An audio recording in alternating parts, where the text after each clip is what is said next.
हिंदी में यूपीएससी की तैयारी से संबंधित प्रोग्राम्स को देखने के लिए सब्सक्राइब करें स्टडी IQIAS हिंदी। मेरे पीछे जिस इमेज को आप देख रहे हैं, ऐसा कुछ नज़ारा आपने अक्सर हिमाचल प्रदेश, उत्तराखंड और बेसिकली वर्ल्ड के ऐसे एरिया जहां पर शीतोष्णकटिबंधीय जलवायु का प्रभाव होता है, जहां पर शीतोष्णकटिबंधीय घास के मैदान लाइक प्रेरी घास के मैदान, पंपास घास के मैदान, भारत की बात करें तो बुग्याल पयाल, सोनमर्ग, गुलमर्ग, ऐसे घास के मैदान जहां पर पाए जाते हैं, वहां कुछ ऐसा नज़ारा आपको देखने के लिए मिलेगा। परंतु यह इमेज हमें कुछ आश्चर्य कर देने वाली लगती है। इसका मेन रीजन है कि यह इमेज एक्चुअल में है सऊदी अरेबिया की एक प्लेस एल्जौफ की। यह एक ऐसा एरिया है जहां पर बिल्कुल भी बर्फबारी नहीं देखी जाती है और इतिहास में यह पहली बार हुआ है कि इस स्थान में आपको बर्फबारी देखने के लिए मिली है। ये तमाम प्रकार की जो न्यूज़ वेबसाइट हैं वहां पर यह खबर प्रकाशित हुई है। वहां की जो न्यूज़ एजेंसी है, अर्थात सऊदी अरेबिया की जो न्यूज़ एजेंसी है, जो मौसम विज्ञान विभाग हैं, even UAE United Arab Emirates की ऑफिशियल वेबसाइट और ऑफिशियल मौसम विज्ञान विभाग ने भी इसके पुख्ता प्रमाण दिए हैं। स्थानीय लोगों का भी यह बयान है कि इस एरिया में बर्फबारी हुई है। इंपॉर्टेंट बात यह नहीं है कि यहाँ के मौसम विज्ञान विभाग हमें बता रहे हैं, और इंपॉर्टेंट बात यह भी नहीं है कि यह न्यूज़ आई है। इंपॉर्टेंट बात यह है कि एक्चुअल में एक ऐसा एरिया जो कि अपने डेजर्टिफिकेशन के लिए जाना जाता है, अपने मरुस्थलीकृत क्षेत्रों के लिए जाना जाता है, ऐसे एरिया में बर्फबारी कैसे हुई। अब मेरी एक बात आप ध्यान रखिएगा, ये बर्फबारी छोटी मोटी नहीं है। आप देख पाएंगे कि ये जो मेरे पीछे इमेज है, ये एक्चुअल में मरुस्थलीय क्षेत्र है, और मरुस्थलीय क्षेत्र में इतनी अधिक बर्फबारी का होना कि ये जो रेत होती है मरुस्थल की, उसके ऊपर बर्फ की एक चादर का बिछ जाना, अर्थात जैसा आपने टाइटल में देखा, आपने थंबनेल में देखा भी होगा कि यहाँ की जो रेगिस्तान है ये व्हाइटिश कलर के हो गए हैं, ये सफेद कलर के हो गए हैं। इसका मेन रीजन क्या निकल कर आता है? और ये घटना ऐसा नहीं है कि इतिहास में पहली बार घटित हो रही है। ध्यान से सुनिएगा, बर्फबारी की घटना पहली बार हो रही है, परंतु इसका कतई ये मतलब नहीं होगा कि सऊदी अरब और उसके आसपास के जितने भी रीजन हैं वहां पर बारिश नहीं होती है, ओलावृष्टि नहीं होती है। देखा जाए तो हर वर्ष शीतकाल के मौसम में यहां पर बारिश और ओलावृष्टि की घटनाएं देखी जाती थी, परंतु आज अचानक बीते दिनों में यहां पर बर्फबारी क्यों हुई और बर्फबारी का किस प्रकार से कनेक्शन जलवायु परिवर्तन और वैश्विक तापन के साथ है, इसको जरा हम समझ लेते हैं। उससे पहले हम खबर की बात कर लेते हैं कि जरा आप देखें कि जो स्पेस, जो जगह बताई जा रही है वो है एल्जौफ, जो एल्जौफ के आसपास का एरिया है। अर्थात ये आप देख पाएंगे कि यहाँ आपको दिखाई देता है फारस की खाड़ी, फारस की खाड़ी के नीचे ये है पर्सियन गल्फ, पर्सियन गल्फ के नीचे यहाँ पर हॉर्मुज स्ट्रेट, और फिर यहाँ पर आता है ओमान सागर। ठीक है, ऊपर आपको दिखाई देता है दूसरी साइड ये है लाल सागर, इसके ऊपर है स्वेज कैनाल।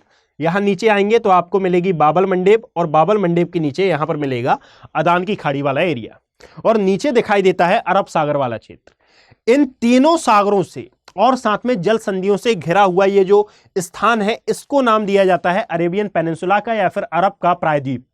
और अरब प्रायद्वीप के अंतर्गत ही आते हैं यमन, ओमान, सऊदी अरब और साथ में UAE, जो कि अपने इंफ्रास्ट्रक्चर के लिए या फिर अपने बहुत अत्याधुनिक गतिविधियों के लिए जाना जाता है। यहीं पर दुबई भी स्थित है। तो इस अरेबियन पेनिनसुला का एक देश है सऊदी अरब, और सऊदी अरब का एक प्रोविजन है, एक प्रांत है जिसका नाम है एल्जौफ।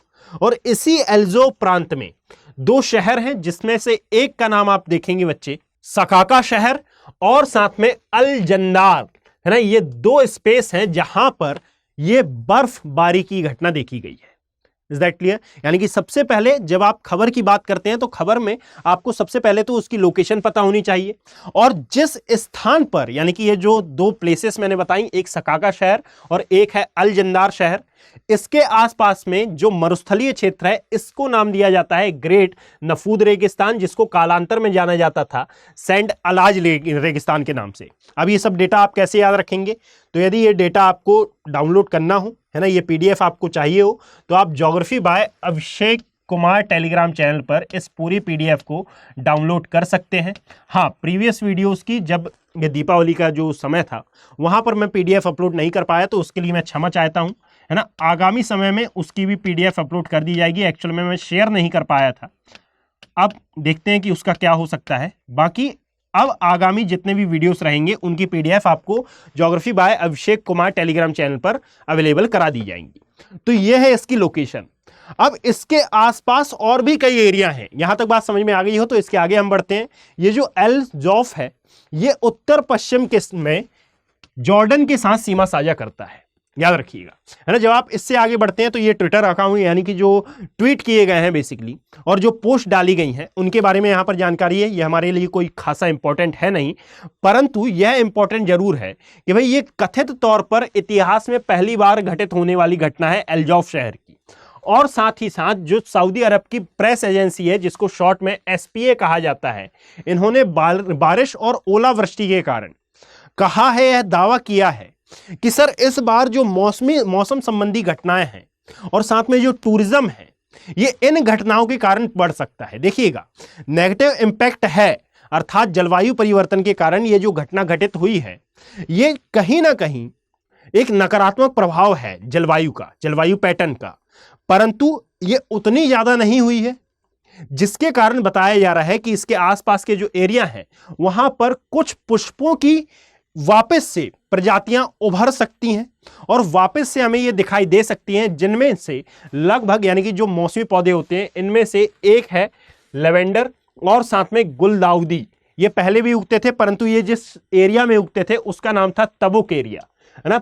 पर अब बताया जा रहा है कि एल जॉफ के आसपास वाले एरिया में भी अब ये पुष्प आपको देखने के लिए मिल सकते हैं।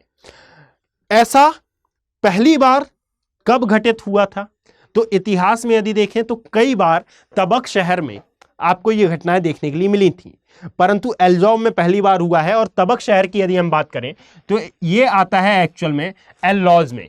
यहां पर ठंड के मौसम में जो 7 दिसंबर से 14 जनवरी तक का टाइम पीरियड रहता है, इस समय आपको यहां बर्फबारी सामान्यतया देखने के लिए मिलती है और ये ज्यादा दूरी पर स्थित नहीं है। यदि आप एल जॉफ को देख पाएंगे तो इससे कुछ ही दूरी पर आपको एल लॉज भी प्रांत देखने के लिए मिलता है।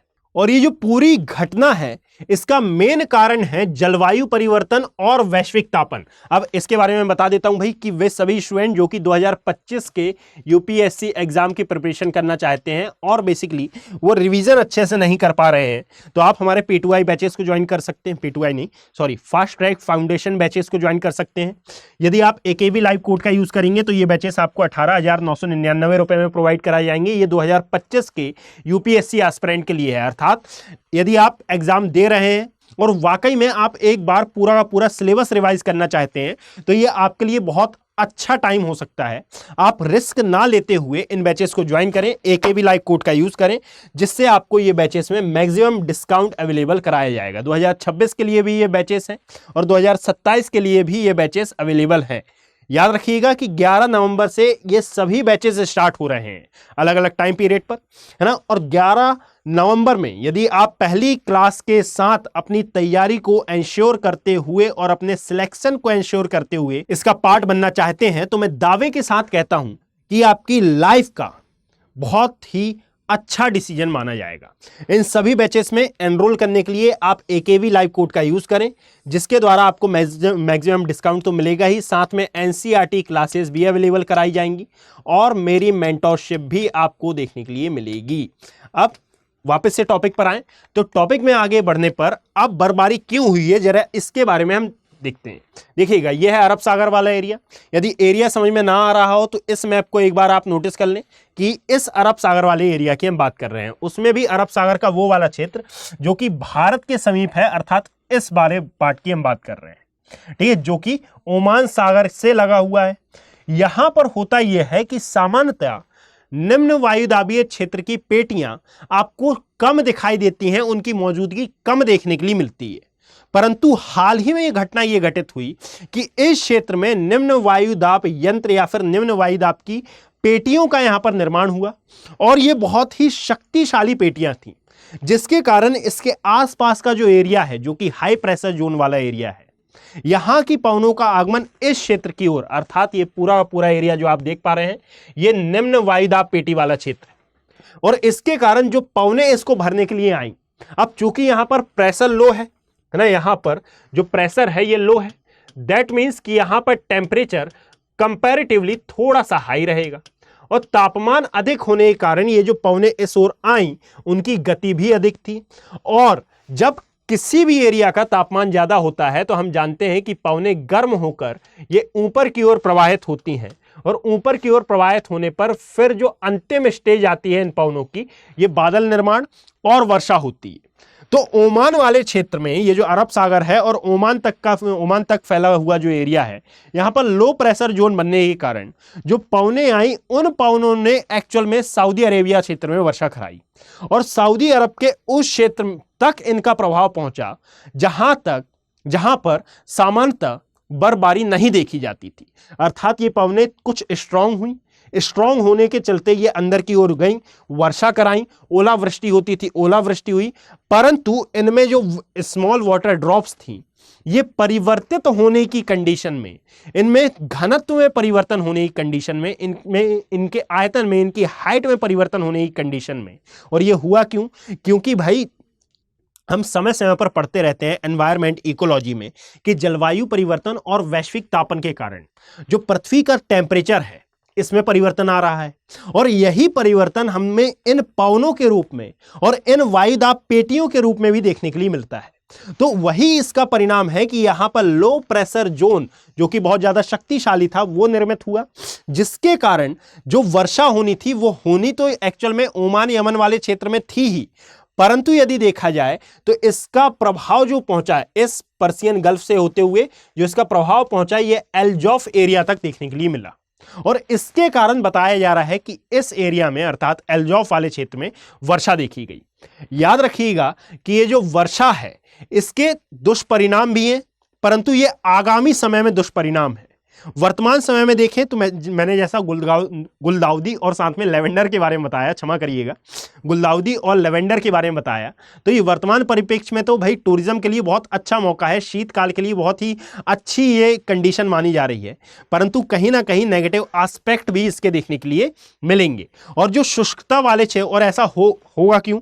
होगा इसलिए क्योंकि जो शुष्कता वाले क्षेत्र हैं उनमें नम जो ह्यूमिड हवा होती है, या फिर मैं यूं बोलूं कि आर्द्रता युक्त जो पवन होती है वो प्रवेश करेगी, और इसके प्रवेश करने से जो यूएई वाला सेक्शन है वहां पर आपको आंधी, ओलावृष्टि और साथ में वर्षा की तीव्रता में वृद्धि देखने के लिए मिल सकती है। और ऐसी ही कोई खबर क्या हमने पहले सहारा मरुस्थल वाले एरिया में नहीं पड़ी थी? और ऐसी ही कोई खबर क्या हमने पहले नहीं देखी थी कि दुबई में एक घटना घटित हुई है जिसके कारण दुबई वाले क्षेत्र में अर्थात यूएई वाला जो एरिया है वहां पर आपको बाढ़ का सामना देखने के लिए मिला था। तो अब बर्फबारी हुई है उसको कंसीडर किया जा सकता है, परंतु आने वाले समय में इनकी इंटेंसिटी में यदि वृद्धि होती है तो कहीं ना कहीं ये इस एरिया की पूरी मानव जनसंख्या जो है और साथ में जो बायोडायवर्सिटी है इसको बहुत हद तक प्रभावित कर सकती है।